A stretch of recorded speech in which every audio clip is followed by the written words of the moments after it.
know that we have great agencies in the room, and we've got physicians and epidemiologists and intellectuals and scholars in the room. But I want to talk to those of you who are overwhelmed.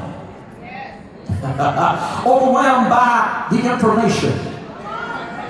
Overwhelmed by the data. Overwhelmed by the issues we face. And sometimes the information can make you feel intimidated and unprepared and ill-equipped. Because for some of you, when you go back home, your agency is just trying to make budget. Y'all are quiet. Some of you can't talk about it today, but some of you have had to lay off half of your staff. You didn't get the grant you were praying for. Maybe you're not an epidemiologist. Maybe you're just an outreach worker. You feel like you'll never achieve what others have achieved. You've seen the presentations and you've listened to the speeches. But when you get back home, it won't look like this. What do you do when you're chosen to do something greater than what you see around you? What do you do? What do you do? What do you do when you didn't choose the calling, but the calling chose you? Amen. I wish you would talk to me here. Even Jesus said in the Christian scriptures, you haven't chosen me, but I have chosen you. What do you do when you're chosen to do something that is beyond the scope of your experience and your capacity? Many of you have the responsibility to lead organizations with little money, little resources, little staff, little encouragement, little support. As a matter of fact, I found out that sometimes when you're working in community, you will end up fighting with the people you're fighting for. Preach. Oh, have you ever had to fight the people you were fighting for? I found out that the very people you provide leadership to, am I talking right? The people you try to help, the people you sacrifice for, the people you work with, and the people you try to develop will wound you the most. Woo! There is nothing like being wounded by your own people. Raise your hand if you've ever been wounded by your own people. I've come by to tell you that every leader has been kicked by a foot they once washed.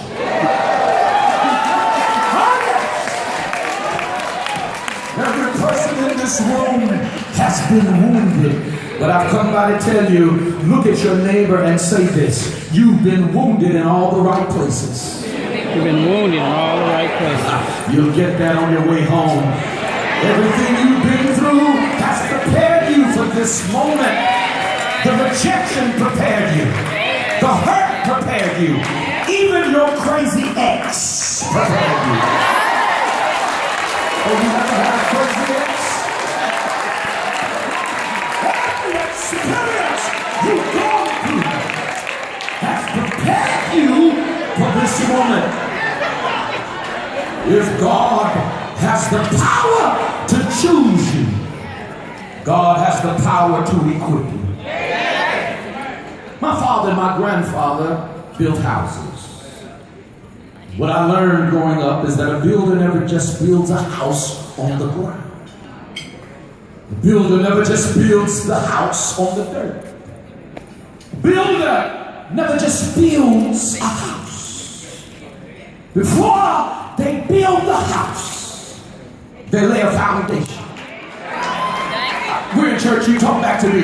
I said, they lay a foundation. And they know that the foundation has to be strong enough to handle the weight. And I've come by, I'm a Pentecostal preacher all the way from Atlanta, just to remind you that the weight you carry, it might be heavy, but your foundation is strong. The weight of your budget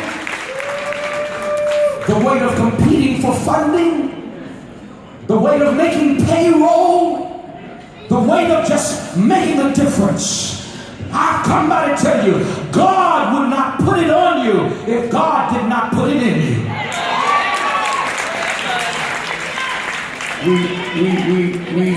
We had a dog. My husband and I had a dog named Champ. And one day I saw Champ. Champ was running in circles. running in circles. And he ran in circles for hours. Just running in circles. And I didn't know what was going on until it dawned on me that Champ was chasing his tail. Champ was running in circles, chasing his tail. And as I watched Champ chase his tail, it dawned on me that many of us are like that. I realized that many of us waste our time running in circles chasing something we already have. And I've come by to tell you that when you get back to your agency, when you get back to your organization, when you get back to your vision, remember you already have what it takes to do this work. Put your hands together if you believe that.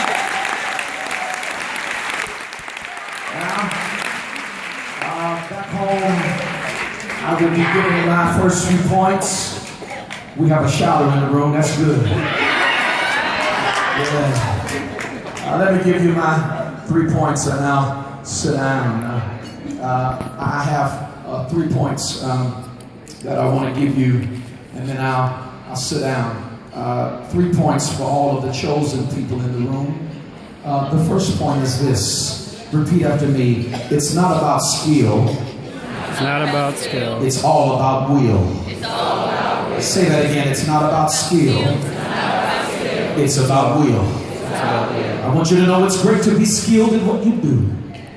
It's great to be an expert. It's great to think that you are the smartest one in the room. But I want to talk to the person in the room who doesn't think that they can make a difference because you don't have what other people have. But you don't need skill power to change the world. All it takes, shout willpower. Ask Rosa Parks. She may not have had skill, but she had will. Ask Cesar Chavez. He may not have had what other people had, but he had will.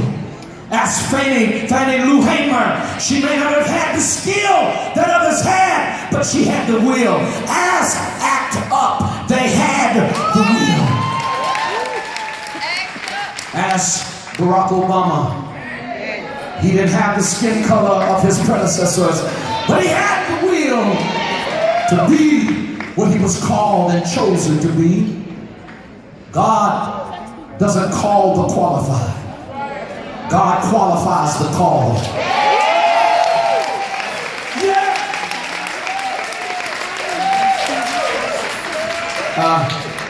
Not only is it not about skill, but about will. Number 2, and I hope you can handle this point. Look at your neighbor and say this. Stop giving CPR to dead strategies.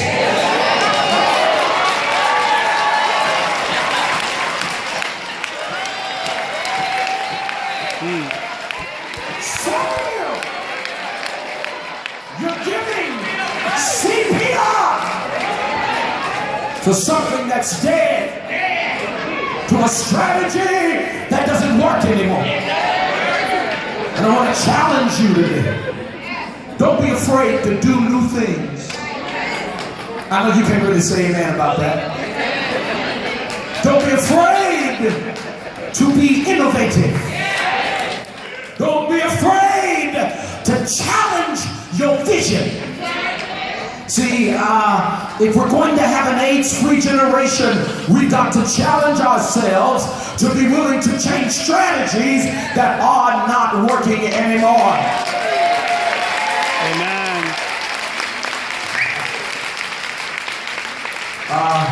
There are too many people that are in love with how we used to do it. There are people who are in love with yesterday. There are even people who are in love with mediocrity. In love with being average. In love with settling for the way things used to be in the 80s and the 90s. Oh yeah, I said it. And sometimes people will settle for a strategy that's not working because you are afraid of failure. But let me tell you, as the preacher of the hour, failure is not the issue. Aiming low is.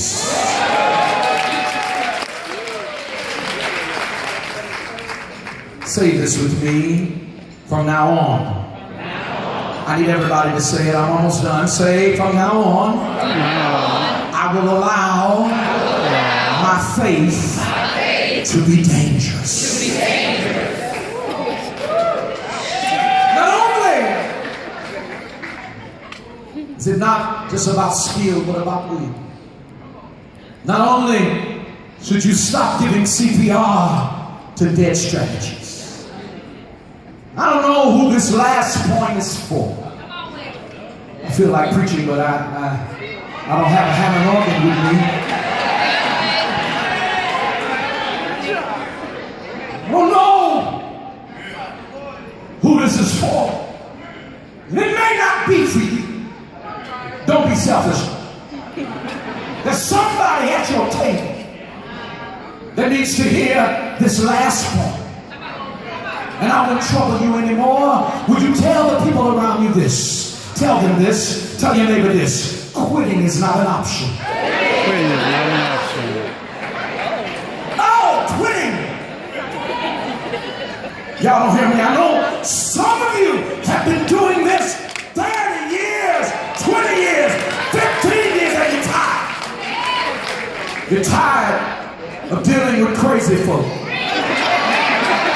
You're tired of crazy gay folk and crazy straight folk and crazy black folk and crazy white folk. Y'all don't hear me? Tired and weary and worn. You came here and you said, this is my last conference. I can do bad. By myself. All by myself. I'm done trying to do this work and not see options and not see results. I'd rather just sit with my cocktail. I can't hear no one. On the beach and not be bothered. Y'all don't hear what I'm saying. Have you ever been tired? What do you do? I feel like preaching. When you're tired of smiling through it. Tired of telling everybody I'm all right, all is well. When you don't feel like all is well, what do you do when you don't look as broke as you are? But I've come by to encourage you and to let you know quitting is not an option. John Milton said, a professional is nothing more than an amateur who never quit. And sometimes people of mediocre ability achieve success simply because they decided not to quit. It's not that they were so brilliant. It's not that they were so smart. It's not that even they were so great. It's that there was something inside of them that refused to quit. And if you're going to do this work, you can't quit until there are no more new infections. Tell your neighbor, don't quit. You can't quit until prep is a part of our culture. I thought I'd have some help. You can't quit until everybody has access.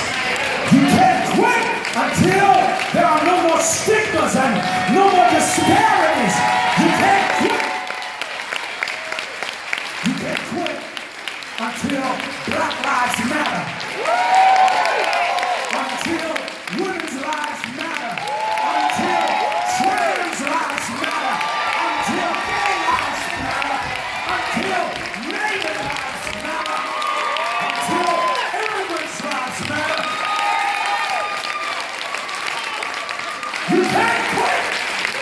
until all lives matter. Say it. Say it. Quitting is not an option. Sometimes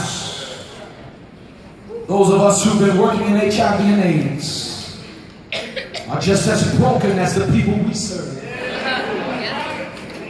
Many of us are just as dysfunctional. I know you can't say nothing right now. As the people we serve. Many of us are just as hurt as the hurts we try to heal. And if you're going to be effective, you've got to learn how to master your own pain. Quitting is not an option. Because quitting is not in your blood. Quitting is not in your culture.